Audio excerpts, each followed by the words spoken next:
Sure. So should be in good shape. Okay.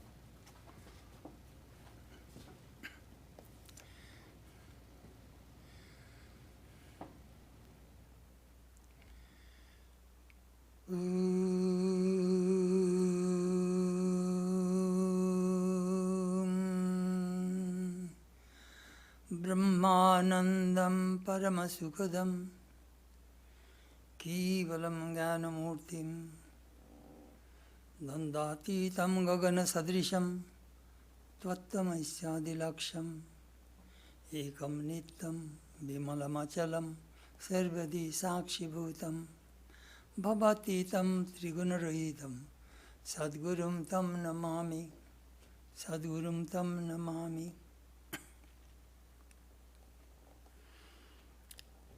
I bow to the Guru, who is the embodiment of bliss of Brahman, the giver of the greatest beatitude, the absolute, the personification of highest knowledge, is beyond the pairs of opposites, like pleasure and pain, and untouched by evil, like the sky, who is indicated by the scriptures as thou art that.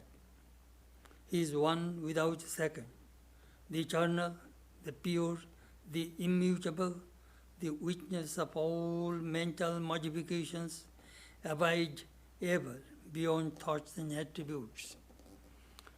We salute the Supreme Guru. Om Shanti, Shanti, Shanti, peace, peace, peace be unto all.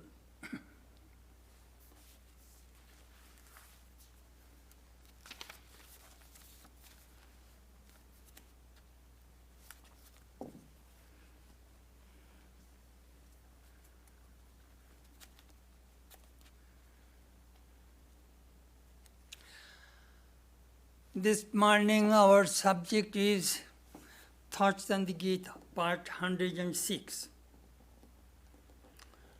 We are studying the 13th chapter of the Bhagavad Gita, Kshetra, Kshetrajna, Vibhaga, Yoga. Discrimination between field and the knower of the field. Discrimination between the matter and the spirit. We talked quite elaborately about the kshetra, field, means body, kshetrajna, the person who lives in the body, the Atman. It is a very interesting subject.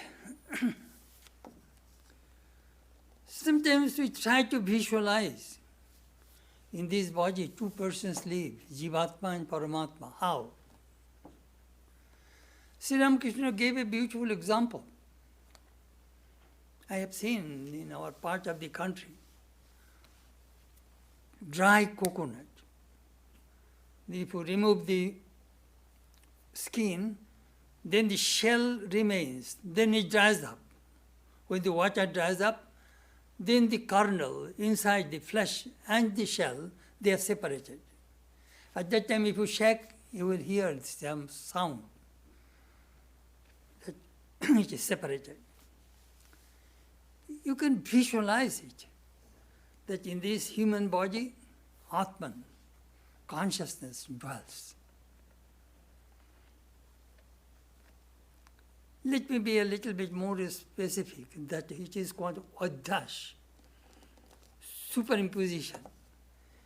A Atman is superimposed on the mind and buddhi, and mind and buddhi's qualities are superimposed on the Atman. This is called tadatmadhyas. How does it work? Just see. The nature of the Atman is pure consciousness, light. It is connected with buddhi and mind and it becomes luminous.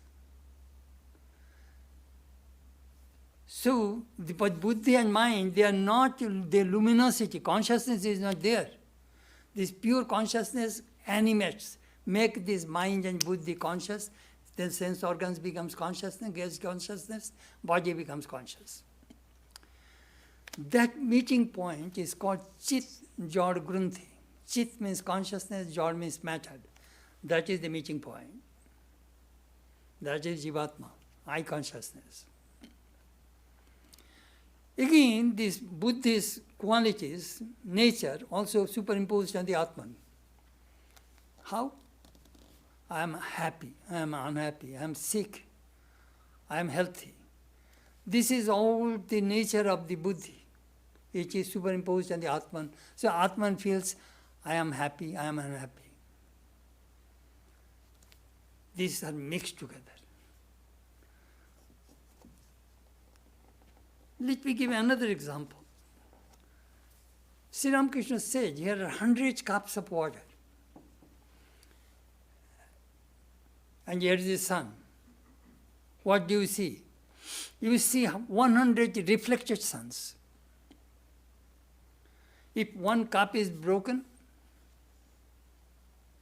where does the sun go? Sun does not go any place. Sun remains the same place. The moment we bring a new cup with water, again you will get a reflected sun. That is the way we understand this death and birth. Very interesting.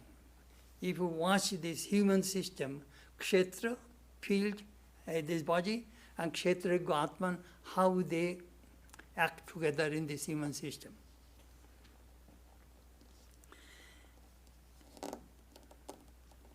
Gita is a wonderful scripture, no doctrine, no dogma. It is universal. It is a book of life. Human life consists of dualities. Happiness, misery. Bondage, liberation. Birth, death. Fear, fearlessness. Faith, lack of faith. Hope, hopelessness. Knowledge and ignorance.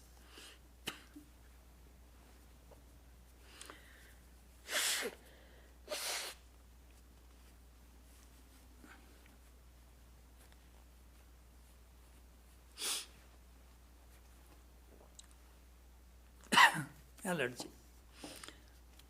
Life means a struggle. In the battle of life, some people will die. Not all people will alive. Life, struggle. Two persons do not struggle. The dead and the illumined. There is no dead body has no action. But illumined is beyond the pairs of opposite. Happiness and misery cannot touch him. He is beyond, above. So he does not have any struggle. Battle, struggle. Very interesting. In the battlefield, a soldier may lose one leg or hand. It is all right. But if he loses his self-confidence, hope, or mental strength, he will lose the battle.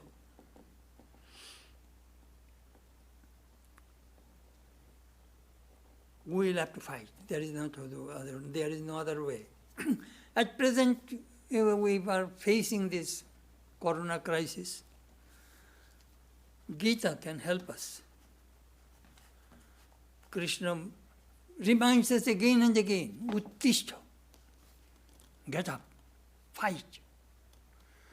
He told Arjuna, this kind of cowardice does not befit you.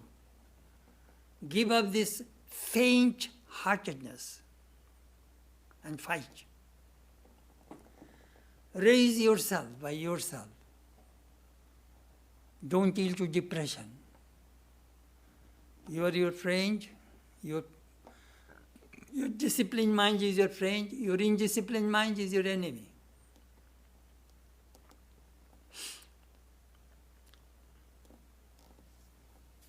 Krishna encouraged and empowered Arjuna to fight. We'll have to fight. There is no other way. Struggle will be there. But as I always say, the cyclone tornado does not blow all the time. It comes and goes. It will change. Gita. Vinoba Bhave, a follower of Mahatma Gandhi, mentioned that I read 50 commentaries on the Bhagavad Gita. But the best commentary was told by Sri Ramakrishna. He said, if you repeat Gita 10 times, Gita, Gita, Gita, Gita, Gita, Gita, it sounds tagi, tagi, tagi, tagi, tagi. That means renounce, renounce, renounce.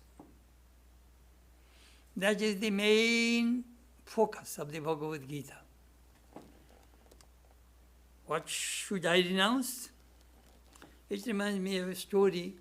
A guru told his disciple, give up.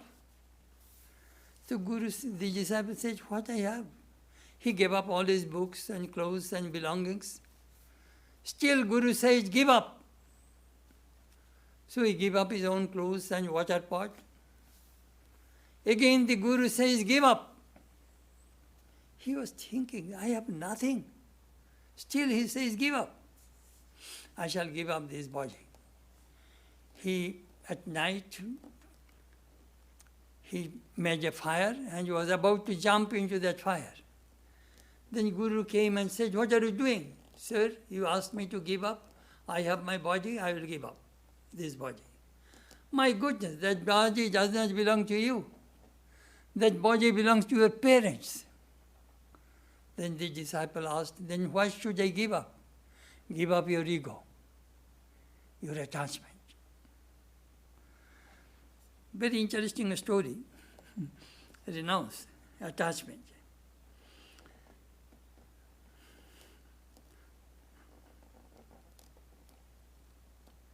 This world is not real. I am not absolutely real, relatively real, of course. This center, a person's husband, wife, children, family, they're real. Money, car, they're real, but not absolutely real. As I told you many times, the definition of reality is trikalo abaditattam nitattam. The thing which exists in 3 times, past, present and future, that is real. That we shall not find anything in this world. In this domain of Maya, everything is changing. Anyhow, I sometimes say this world is a vacation village, holiday inn, just for a few days, that's all. This world is not absolutely real.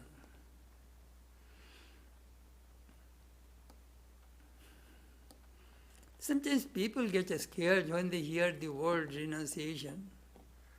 They think in a very negative way. But in renunciation, both are there, negative, positive. If I get a $1 million house, shall I not give up this $100,000 house? If I get a Mercedes, shall I not give up the Ford cheap car? That is called renunciation. We are giving up the smaller things for the higher things. Lower things for the higher things.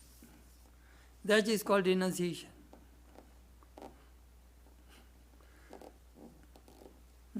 We do not mind to give up a small paying job for the higher paying job, a big house for the small house for the big house, cheap car for the higher, bigger car. But we are reluctant to give up our old decrepit body. We are so attached. We cannot help it. We take care of it, go to the doctors, buy medicine, take all care to maintain, to preserve this old body. we think that we'll be extinct, we'll disappear forever. It proves that we love immortality. That immortality is not in the body, it is in the Atman. That Vedanta teaches. In the 4th chapter of the Bhagavad Gita, Krishna mentioned, Abrahma bhuvana lokat punaravartino Arjuna. From the above the Brahman, up to from this world, all these beings will be recycled. They will come and go. That is the way this world has been set up.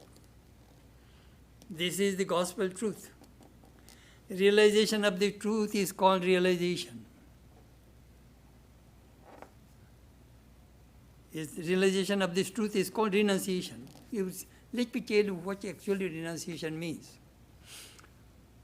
Jogatir onityata, hare hare shenduno, is called renunciation.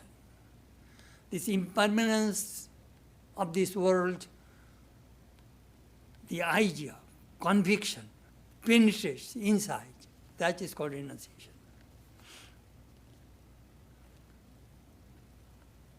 Sometimes people misunderstand renunciation. They think renunciation means I will have to give up my wife, my husband, my children, my family. I shall have to go to the Himalayas in the cave and live in the cave. That is renunciation. That is not renunciation. Have everything, but don't take the ownership. I remember at that time I was in Hollywood, I gave a lecture on detachment. I said, everything belongs to God.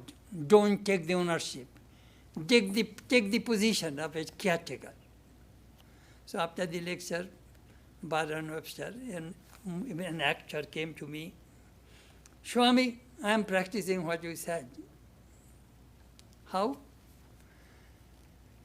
My house belongs to Bank of America, my car belongs to Bank of America, my body belongs to Blue Shield, Blue Cross Blue Shield. I have nothing, Swami. You see, his house, car, all are mortgaged, his body also belongs to insurance. So I laughed. In America, many people buy their cars and everything through mortgage, through loan.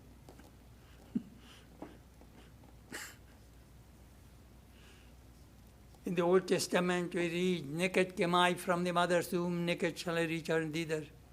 We came alone, we shall go alone. Nobody will go with us. Upanishad tells us more clearly about this attachment. Nabare pottu kamaya potim priya bhavati, atmanastu kamaya potim priya bhavati. Nabare jayayoi kamayo jaya priya bhavati, atmanastu kamayo jaya priya bhavati. The wife loves the husband not for the sake of the husband, but for the sake of her own self. The husband loves the wife not for the sake of the wife, but he loves the wife for the sake of the self. What does it mean? It means the wife loves the husband because she gets joy. If she does not get joy, she cannot love the husband. The joy, that bliss comes in the Atman, in the self. Perhaps after some time, this wife came to know that husband is not very faithful. He cheated her. Immediately that love disappears. In exchange comes anger and hatred. Just see, at that time the wife is not getting joy, he is getting pain. That is the reason she cannot love. All love, always remember, it is all for the sake of the self. All bliss comes from the self. Sri Ramakrishna gave a very beautiful example. A dog is biting a piece of bone and thinking that all the juice and taste comes from the bone. But actually the dog's mouth is bleeding. He's licking his own blood, own saliva, and just thinking it is coming from the bone. That happens. For the sake of the self. It comes from the Atman.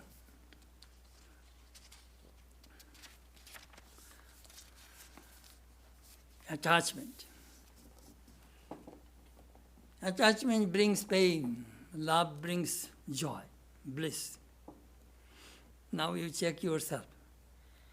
Attachment is egocentric. Just me. The whole focus is on oneself.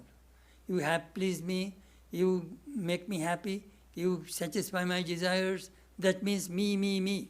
That is called attachment, selfish love.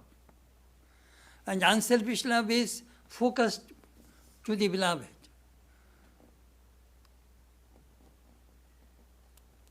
Vaishnava scriptures divided this love in 3 categories: samartha, samanjasa, sadharani.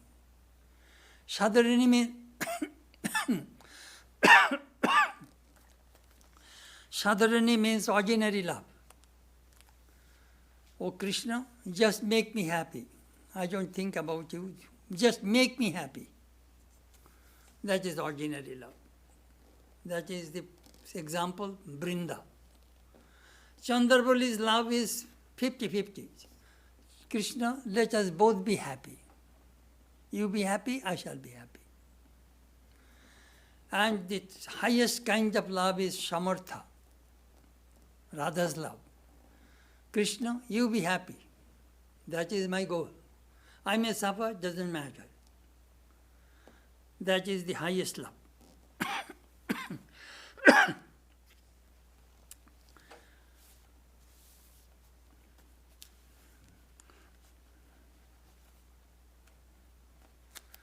The purest unselfish love we find in the human plane, mother's love to the child. All other loves have some connection with selfishness. Now we shall start our Gita.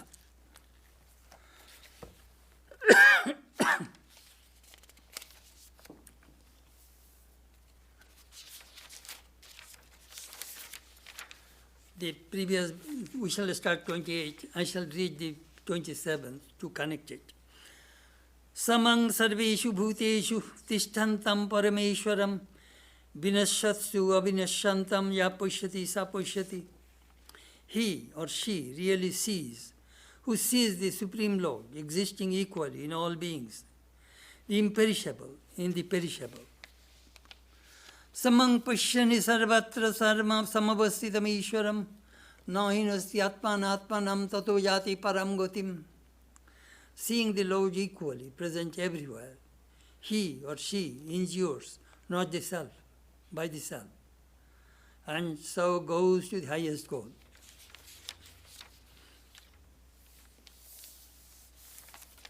Very interesting.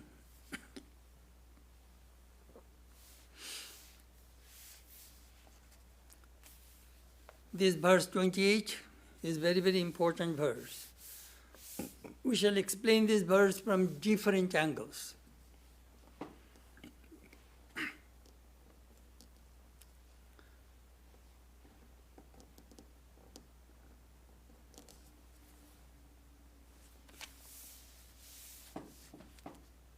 Seeing God in everything and every being, that is the goal of Vedanta.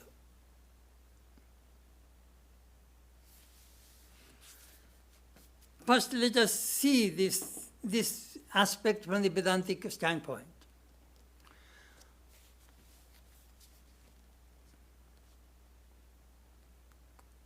Who sees? Who is the seer? The eyes. We see the variety, multiplicity, diversity.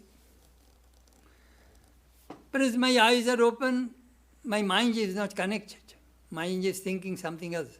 You may be seated in front of me, I cannot see you. So mind is the seer, the eyes are the seen. Drishya. Drashta, drishya. Again, mind is not the seer. It is the consciousness behind the mind is the seer. And the seer watches the vrittayo, the waves, all the modification of the mind, the vritti. Sometimes in meditation we watch our minds. Hey mind, what are you thinking? You can see your mind. Hey mind, where are you going? At that time you have separated yourself from the mind. Now,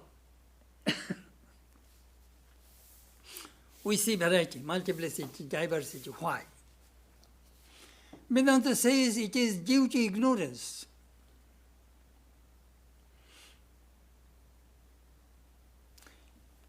If you see two moons, what does it mean? You have double vision. When you're driving a car, you see two cars are coming, that means you have double vision. That means there is a disease in your eyes. You should go to a doctor and correct it. Vedanta says, when we see the variety, multiplicity, diversity, that means you have a disease. Name of that disease is Maya, ignorance. It is due to ignorance we see variety, multiplicity, diversity. It is due to darkness we see the rope as a snake.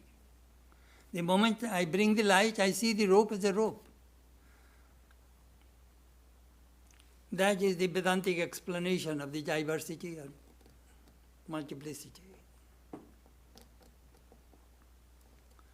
But you know, God created this multiplicity, diversity for His play. Can you think all people in this world look like you? Only you. It would be a boring place. If all cars in this America will be only one model and one color, it would be boring. When I watch the cars, there are so many models, so many colors. It is soothing for the eyes. We want variety. If all women look like, all men look alike, it would be boring. We do not see two faces similar in this world. It is amazing. That is the way God created this whole universe. Variety, multiplicity, diversity. Bhavisyam prajayeti. I shall be many.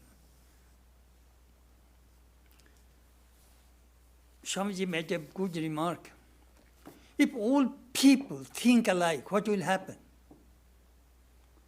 There will be no friction of the flash of the thoughts. All people will think alike. Then we will be like Egyptian mummies. You look at me, I shall look at you. Millions of years we are watching each other. It would be boring. We need various people, various ideas, various thoughts. Then there will be a clash. Then all books will come. People will write books. All philosophy will come. That is the way the world should be.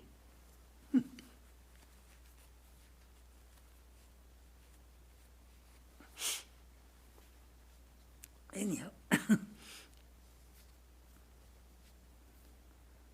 the variety, multiplicity, diversity will be there. Sri Ramakrishna gave a beautiful example. Here is a gold. The Upanishad also tells us. A lump of gold. From that gold we make earring, nose ring, a bracelet, armlet, ring, necklace. All these ornaments we make, variety, multiplicity, diversity. That looks beautiful. Only lump of, and again you melt them, it will be gold.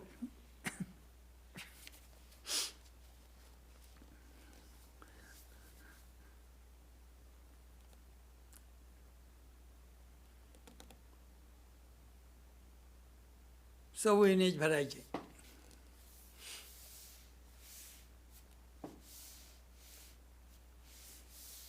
Variety. If you eat the same food every day, you will be bored. If all restaurants carry only sandwich or hamburger, It will be a boring place. We need different cuisines, different restaurants in town. We want to enjoy variety, multiplicity, diversity. Just see.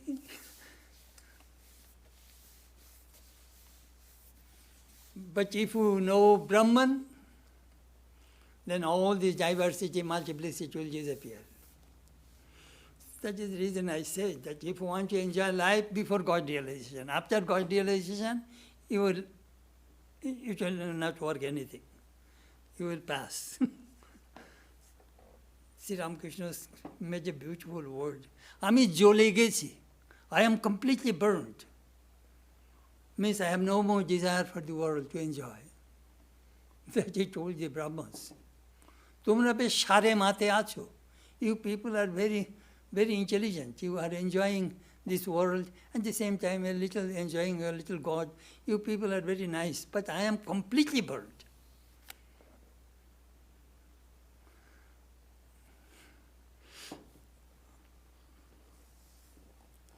Variety will be there. Next, we shall see this verse from the another standpoint. Please watch the word. No hinasti atmana atmanam. He cannot injure others. Envara Brahman. He cannot hurt anybody. We hurt people.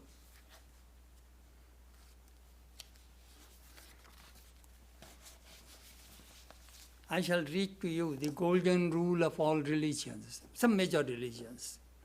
Hinduism says, whatever you consider injurious to yourself, never do to others. This is the essence of dharma. It is in the Ujjog Parva of the Mahabharata. What a beautiful message. Do not injure anybody. Ahimsa, that Mahatma Gandhi preached. Buddhism says, hurt not others in ways that you yourself would find hurtful. It is Udan Varga. Hatred cannot be conquered by hatred. Hatred can be conquered by love. That is the eternal law. Buddha preached it. These are the golden rules of all religions. Christianity, treat others the way you want them to treat you. This is the law and the prophets. It is in Matthew, in the Bible. What a beautiful teaching. Do unto others what you expect them to do to you.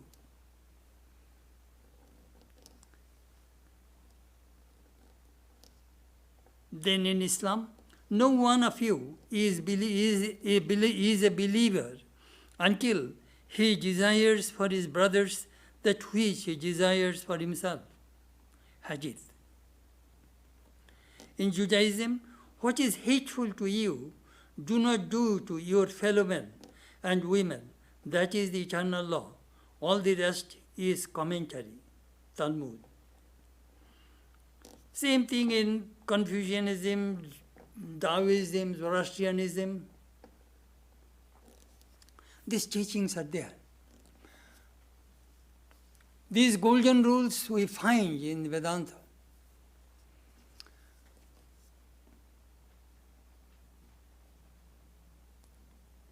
Jesus said, love thy neighbor as thyself. Why? Why should I love my neighbor? He did not say anything further. He did not explain why should I love my neighbor. Buddha says, be good and do good. Why should I do good to you? You will get the result, I shall not get the result.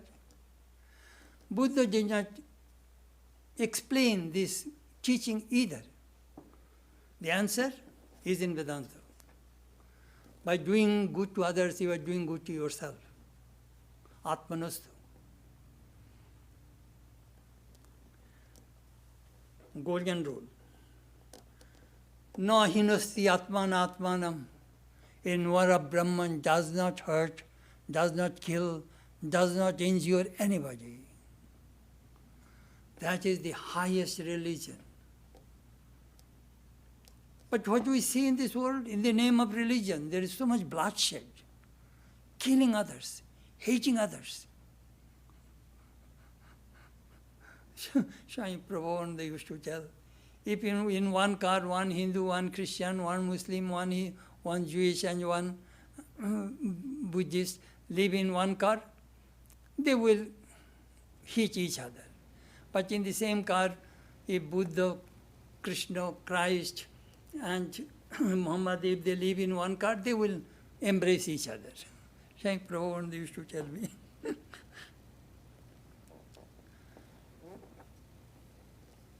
Na hinosti atmana atmanam. In our tradition says, Ayam nija parabeti gananam loguchetasam udaracharitanam tu vasudaiva kutumbakam. Those who are mean-minded, just small-minded people, they think that is yours, that is mine, you separate from me.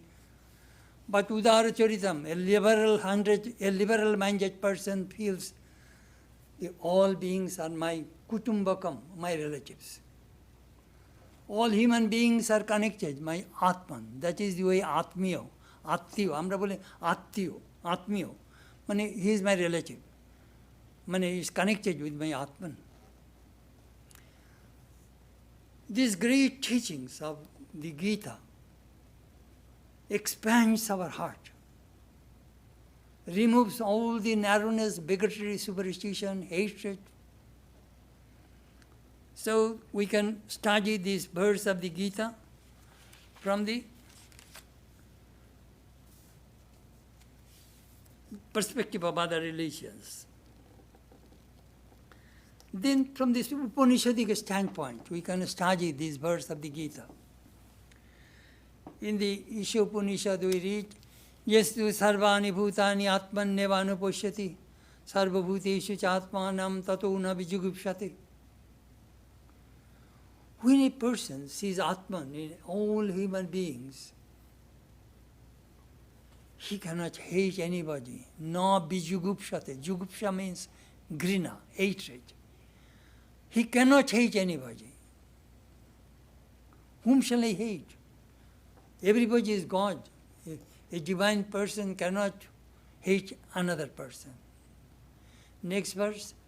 Jasmin sarvani bhutani atmai babhut bijanata tatra ko muha kashoka ekattam. When a person experiences this Atman, this oneness of Brahman, he is not subject to any kind of misery. Tatra ko moha, no delusion, no shoka, no grief. He goes beyond grief, beyond fear, beyond everything. I am trying to tell you this, the experience of this Brahman, Atman, oneness. What kind of result we get from this knowledge of Brahman.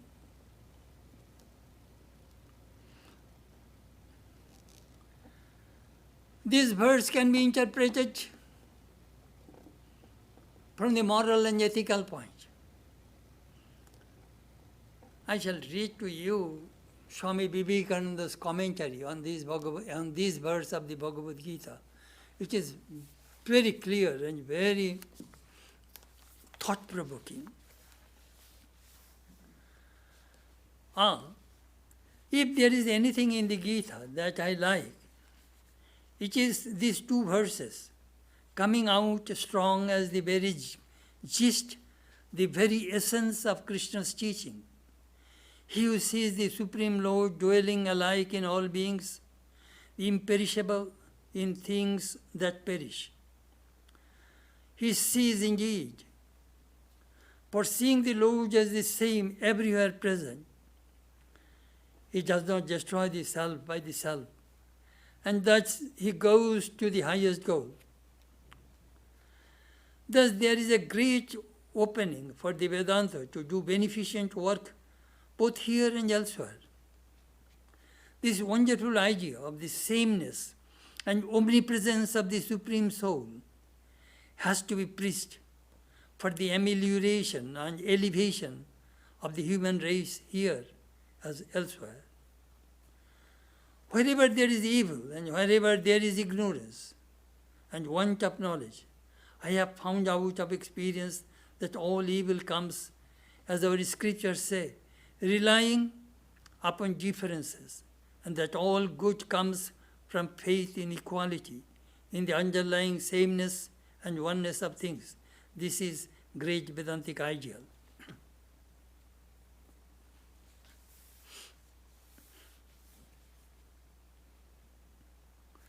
Good and evil will be always in this world. We cannot find 100% good and 100% evil in this world. Let me give you an example. Vedanta says Ishvara is divine God. Vishuddha Sattva Pradhana, preponderance of Sattva quality. A little Rajas and Tamas are also there. In Brahman, no gunas. But Ishvara, Shagun Brahman, has a little quality of Rajas and Tamas, but preponderance of Sattva. I remember in Vedanta class, our teacher gave an example. Here is a 1,000-watt electric bulb. It is giving a lot of light to all of us. Plenty of light. But you do not see on the top of that bulb, there are two patches, which is tar, black tar. Light was not coming from that place.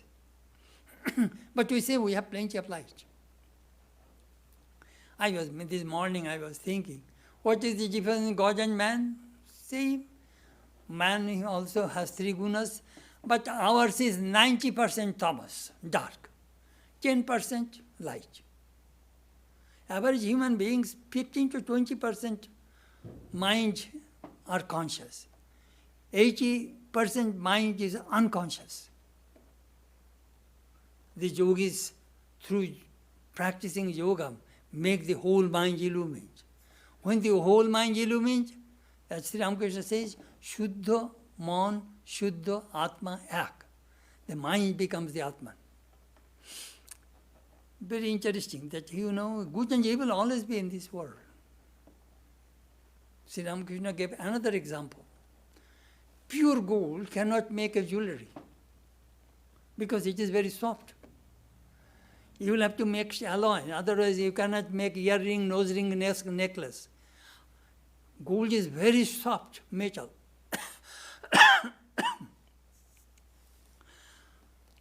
So, good and evil, truth and untruth mixed up in this world. What is our goal? We want to be 100% perfect. Then we will be merged into Brahman. Religion is the manifestation of perfection already in human beings.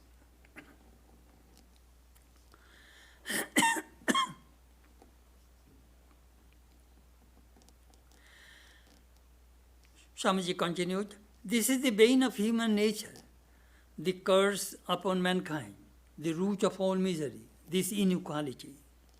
This is the source of all bondage, physical, mental, and spiritual. Since seeing the Lord's equal existence everywhere, he endures not self by self, and so goes to the highest goal. This one saying contains, in a few words, the universal way to salvation. Why do you fear or weep? Fear to weep? Weep. Weeping clears the eyes and brings about intuition. Then the vision of diversity, man, animal, tree, slowly melting away, making room for the infinite realization of Brahman everywhere and in everything. Then, verily, seeing the same God equally existent everywhere, he does not endure the self by the self, and so goes to the supreme goal. Very interesting. If you see same one seeing God in everything, in every being. You are illumined. You have no desire, no differentiation, no duality. You will merge into Brahman.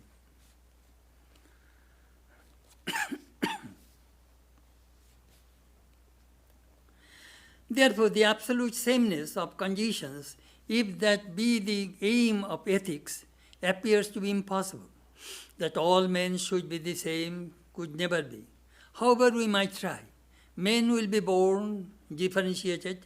Some will have more power than others. Some will have natural capacities, others not. Some will have perfect bodies, others not. We can never stop that. At the same time, ring in our ears the wonderful words of morality proclaimed by various teachers. Thus, seeing the same God equally present in all, the sage does not injure self by the self, and thus reaches the highest goal. Even in this life, they have conquered relative existence, whose minds are firmly fixed on this sameness, for God is pure, and God is the same to all. Therefore, such are said to be the living in God. We cannot deny that this is the real idea. Yet at the same time comes the difficulty that the sameness as regards external forms and position can never be attained. Very interesting thing, Swami again said. All men are not equal.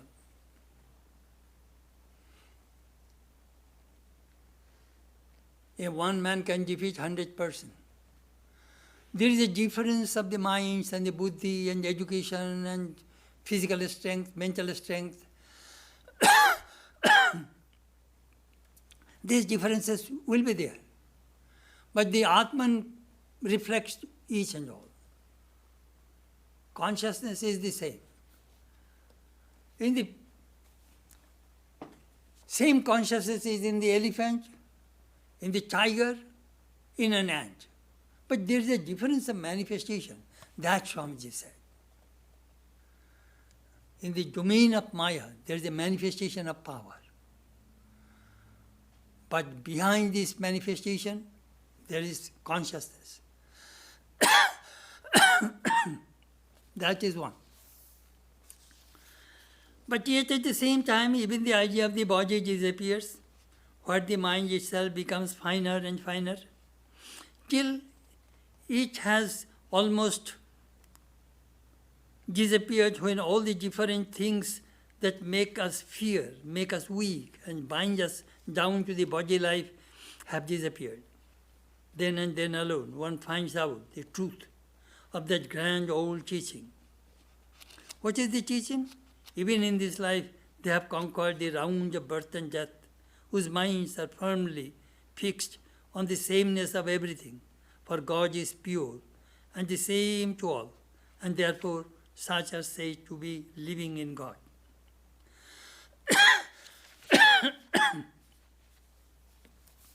Then comes the morality and ethics.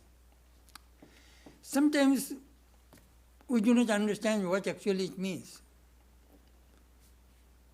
Selfishness, unselfishness. Ethics, not I, but thou. That is the main theme of ethical code. Advaita and Advaita alone explains morality. Every religion preaches that the essence of all morality is to do good to others. And why? Be unselfish. And why should I? Some God has said it. He is not for me. Some texts have declared it. Let them. That is nothing to me. Let them all tell it. And if they do, what is to me? Each one for himself, and somebody take the hindermost. That is all the morality in the world, at least with many. What is the reason that I should be moral? You cannot explain it except when you come to know the truth as given in the Gita. He who sees the same God living in all, he, the sage, no more kills the self by the self. Know through Advaita that whoever you hurt yourself. They are all you, whether you know it or not. Through all hands you work, through all feet you move, You are the king enjoying in the palace. You are the beggar leading that miserable existence in the street. You are in the ignorant as well as in the learned. You are in the man who is weak and you are in the strong. Know this and be sympathetic. Herein is morality. Here, a Advaita alone is morality explained. The others teach it, but cannot give you its reason. Then, so far about explanation. Anyhow, I read to you some beautiful explanation of Swamiji about morality and ethics based on this verse of the Bhagavad Gita. Nahinasti atmanatmanam. He does not hate, injure others. I remember once I was talking with Raymond Japanikar. He is a Jesuit and a great theologian. He was telling me, Swami, there is a Buddhist canon. It says, if you see Buddha on the street, kill him. Why? Because Buddha is not a person. Buddha is an experience, is a realization. Buddha is an illumination. It is a state. It is not a person. And there is a Christian theology that if you see Christ on the street, crucify him. It means Christ is already resurrected. He cannot come again in the physical body in this world. So I told him, well, if you see Sri Ramakrishna on the street, have a nice time with him.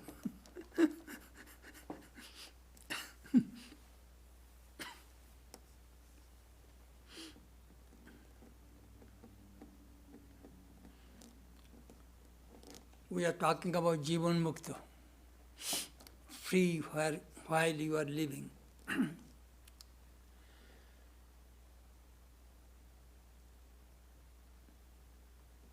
During the time of Sepoy Mutiny in India, the Muslims killed a Hindu monk. So other people caught that Muslim and brought this dying monk, said, we shall punish him.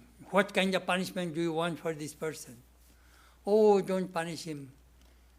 He is also the same God who Madhav is trying to kill me. Saying so, that monk died. Swamiji made a remark that what is called forgiveness. And this person saw God even in that murderer, in the killer. When Swamiji was in America, some people spread a scandal against him. His friends say, Swamiji, you must defend yourself. These are all black lies against you. Swamiji said, no, a sannyasi should not have any self-defense. The person who is spreading a scandal against me is also God.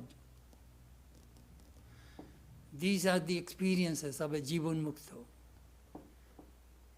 the person who is illumined.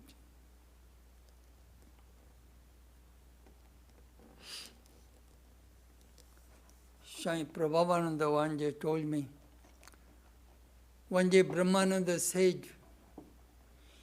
you people ask some upadesh, advice from me, but when I see you, I see God. How can I give you advice?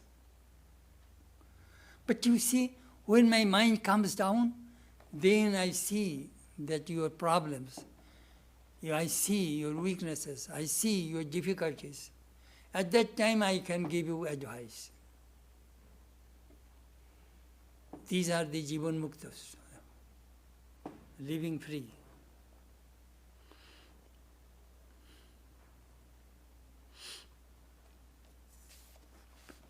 Very interesting, this subject.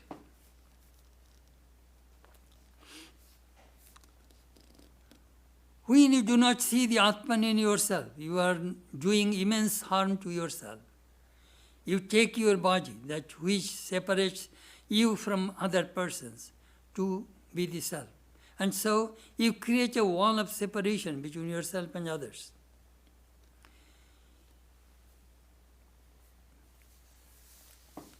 In the Ishu Upanishad, there is a mantra, Asurja namote lokam dena tamasabritaha tagyaste pretta vigachanti jeke jatmano janaha atmohano janaha. All these human beings are committing suicide all the time, killing themselves. What does it mean? It means not knowing the self. Amra Atma ke jani na, tar mane we are killing the Atman. We do not know the Atman. So they go to this realm of darkness where there is no light.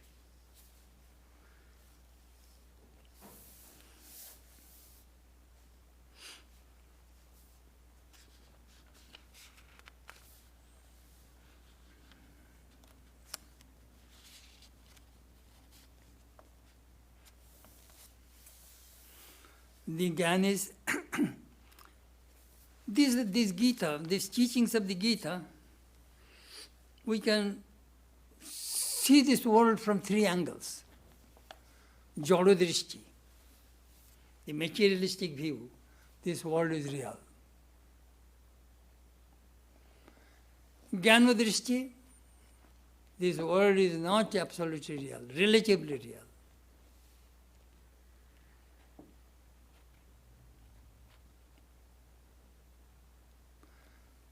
Then Bhakti Drishti, a lover, a beloved, a devotee, he sees the God, this world is not absolutely real. At the same time, it is not absolutely unreal. He sees the Jeev Jagat, it is the body of God. God has become these Jivas, all these beings, and this universe. So we must love it. It is God's body. You know, in the Vaishnava scripture, it is mentioned, if you hurt somebody, it is a great sin. They call it Vaishnava aparadha, hurting others.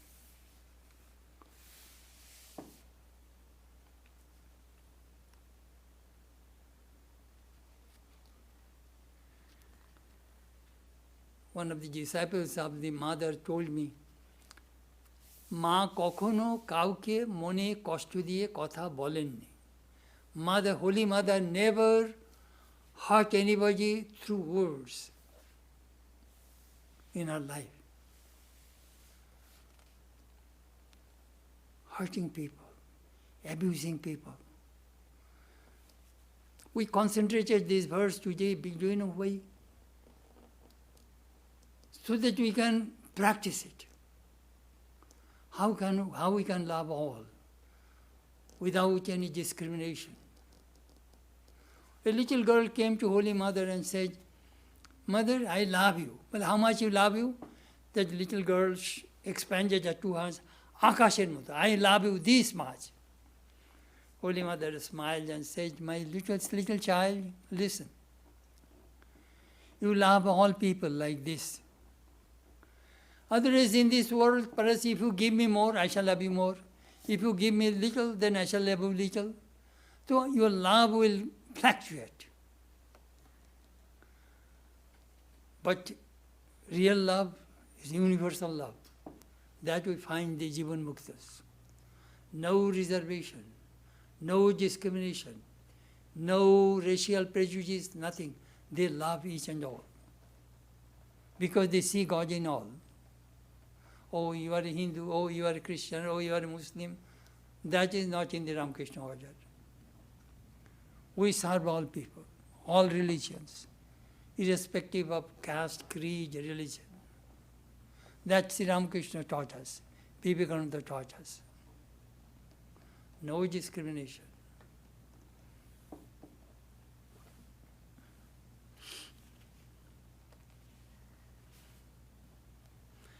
Samam pashyani sarvatra samavasthitam ishwaram nahinasti atmanatmanam tato yati param gotim.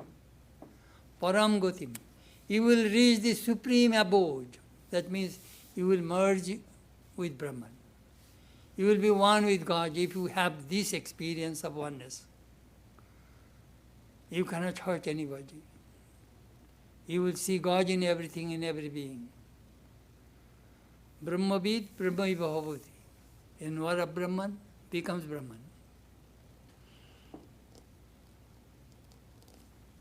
Up to this today. We read only one verse.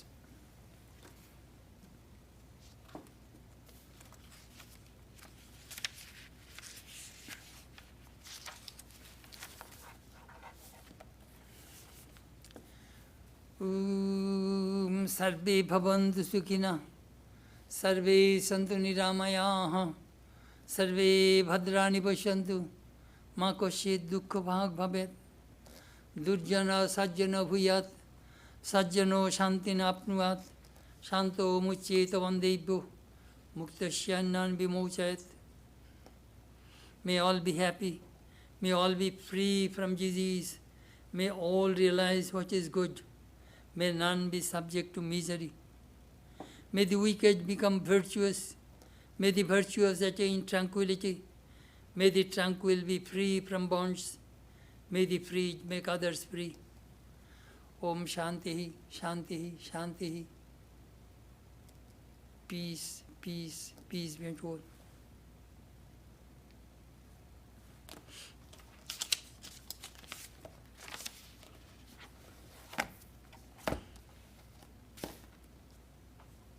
Now there will be a Zoom session. George will tell you what to do.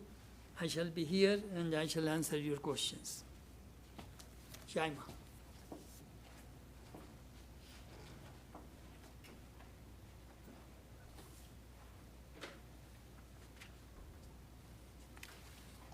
Another fine lecture. I'm glad we could all hear it. This is George Albertus behind the mask. And on Friday, I sent out an email to those who receive our bulletins that we were going to try a library talk Zoom meeting today. As many of you know who attend the lectures, it's been our custom for the Sunday speaker to go to the library after the talk for informal discussion. And while live streaming is great for sharing the lecture, it doesn't allow the talk to occur. So today we're going to try to open a Zoom meeting as a virtual version of the library talk so that we can talk with Swami and each other. For those who didn't get the email or want to be reminded, we'll put a summary of the meeting connections on our website. So if you go to vedantastl.org or search for Vedanta Society of St. Louis and select the website from there, the first page you'll see has a red box that's about COVID information, and at the bottom of that box it says Library Talk Zoom Meeting. If you click or select that, it will bring up a page with instructions for joining the Zoom meeting. So if you will give us a couple of minutes here to get things set up, then we'll look forward to seeing those of you who wish to join in the virtual meeting. Thank you all for streaming with us.